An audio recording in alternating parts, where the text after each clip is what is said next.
Hello again, guys. Mr. Dave here, going into the photograph box and pulling them out. Here is one from way back in the day, 1999. This is the South Florida Fair in Palm Beach Exposition. And my buddy Dan Belcher is down there in the corner on the right, watering down our stuff. He and I built this sand sculpture over probably 15 days, maybe 2 weeks. I'm not sure. I don't remember exactly. Maybe 12 days. It was usually a time crunch to get our stuff built in these fairs that we did all over the country, actually. And Dan has continued on as an amazing professional master sculptor, and he pulled me out of so many jobs and rescued me so many times because he's just an amazingly talented guy. And so you see him there on the right down in the bottom corner watering it down. This was probably 400 or 500 tons. Dan's probably going to remember things better than I. And it was a century of progress was the theme. So we had the space shuttle taking off, shooting for the moon, stars, the Statue of Liberty. We had old Iron Horse there with this bullet train next to each other, kind of morphed together. And a number of different items that were part of the design of this sculpture. Here's sort of a front view that shows you what it looked like. And we use colored lights, as you can see in our projects, or at least I certainly did a lot. And some folks like just the contrast of light and dark, and the colors were kind of not always popular with other sand sculptors that we knew. But I just put them in there for a little more bling, I guess, and dramatic effect. Again, I think I'll put that same video of the big job I did in New York, just because it shows the process that we build these, how we build these structures. And it's pretty amazing. You pack the sand. This is sand and water. There are no glues that are used in the sand that are mixed in. None of that. It's just sand and water only. And we stack up wooden forms and then carve from the top down. The forms serve as sort of a scaffold, if you will, moving our way down. Great story on this one, the Statue of Liberty. I carved it and started bringing it down with the stars and stripes. That was kind of one of my little easy add-ons, stars, stripes, and arrows, and pointing things to take up space and move the job down the road quicker. And I carved the Statue of Liberty's face, and it fell off. And I was so bummed out. So Dan rescued me, and he just packed it back up and just blew it out. I mean, he took care of it and just made it so cool and so nice. It was a great, again, he rescued me again. Again, these are the trains. Again, it's all packed sand. There's no glue in any of this stuff, guys. Nothing but sand and water only. Here's a front view. We had the train tracks and stuff. Tended to make things more cartoony. That's me anyway. But that was my strength was I could cover a lot of ground pretty quick. But I got bored fast, so I liked making things big, scale big. This was a job that was supported by sponsors. I guess the sugar growers, United States sugar growers, or you can read that. It's my camera's got blocked with the holding device that'll boom on my that's holding my camera here. But a lot of times these bigger jobs had corporate sponsorships, and sometimes they guided the design more heavily. Other times it was pretty light. Dan did the space shuttle in the back. That guy, and he's so fast. And I'm going to show you some of his faces that he did. These amazingly famous people and amazingly carved heads and profiles that Dan did. It was always a blast to work with Dan. He is and was so much fun to work with. He's just a sweetheart. So we got our electric car over here. Again, we're just working the whole site. The Model T in the back, I think that was, and then we moved to electric cars. We're trying to show a century of progress, again, being the theme.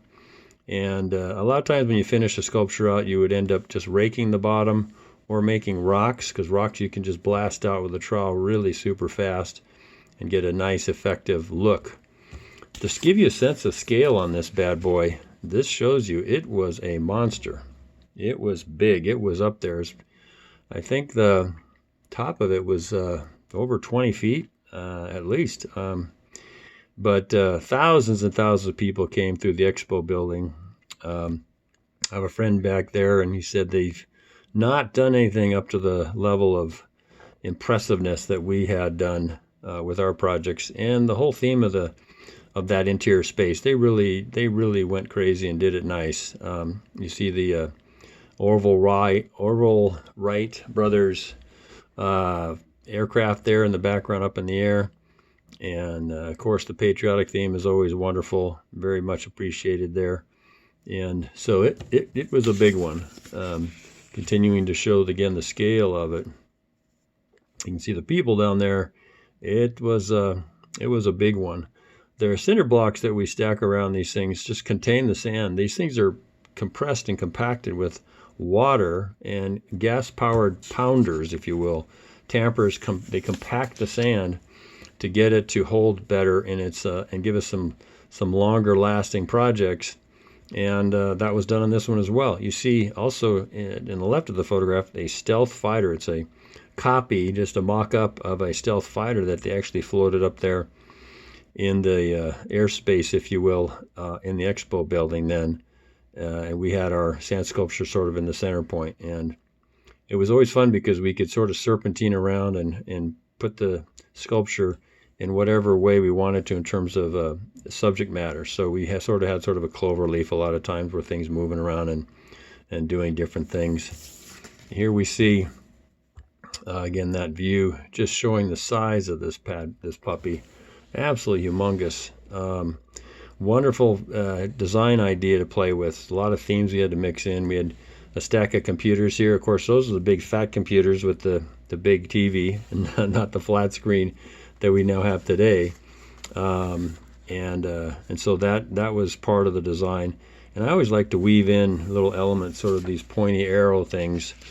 Here is some of the signs that we also would have done. They'd print them out, put them on a plastic backboard, and then we just create a monolith and then cut a place for it and reset it down in. That saved us time on carving that all out, though we did carve logos all the time. And a lot of guys out there, they know all about that. I got bored to death doing logos. I hated logos. My back got sore, got tired of trying to blow the sand out. But such is the nature of these things. We want to keep our sponsors happy. There's no question about it. So here we see who is supporting us on that thing. Now let's take a look at Dan's amazing work that he did there. He did all these wonderful heads for these famous industrialists and inventors. We have Henry Ford here, and he just moved around this mountain of sand and just got these beautiful, beautiful projects, renderings of these famous people.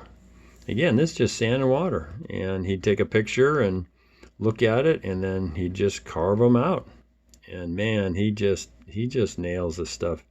I love his style. It's so strong and vibrant. You really just have a sense of this guy knows what he's doing with a trowel. Really, really amazing. There's the profile of Einstein you see there. And Lindbergh, I guess, Charles Lindbergh there in the background with his flying hat. You have Edison higher up on the mountain, if you will. And here's a close-up of Einstein. He did the rocks, those wonderful rocks, real strong angular shapes that really left a nice contrast with these faces that he carved into this mountain.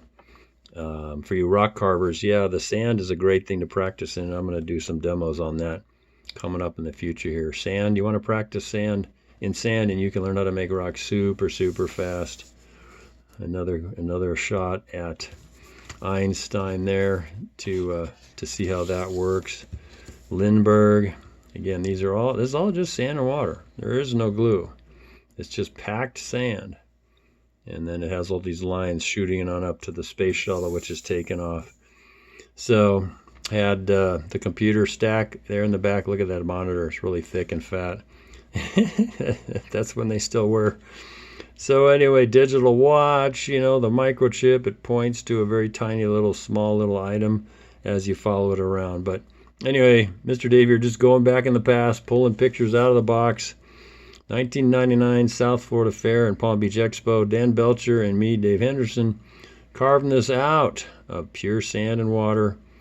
And what an experience that was, and always a privilege and an honor to be able to be a part of that fair. Did it for many, many years. Dan helped me on numerous projects there, and maybe we'll get to some of the other ones. We did an amazing space city with I don't know how many lights. Oh my gosh, I think I spent $1,200 on light bulbs and sockets and wires and all that stuff. So anyway, davehenderson.podia.com for our fake rock house how-to stuff.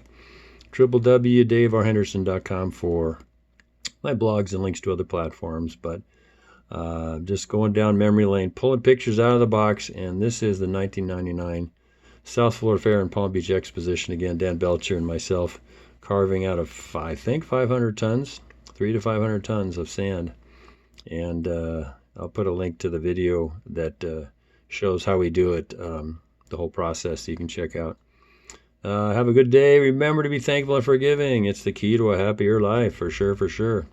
And gratitude is so huge. Just get that in there real strong. So be kind to one another out there. Be creative, and make someone smile, make someone laugh every day if you can.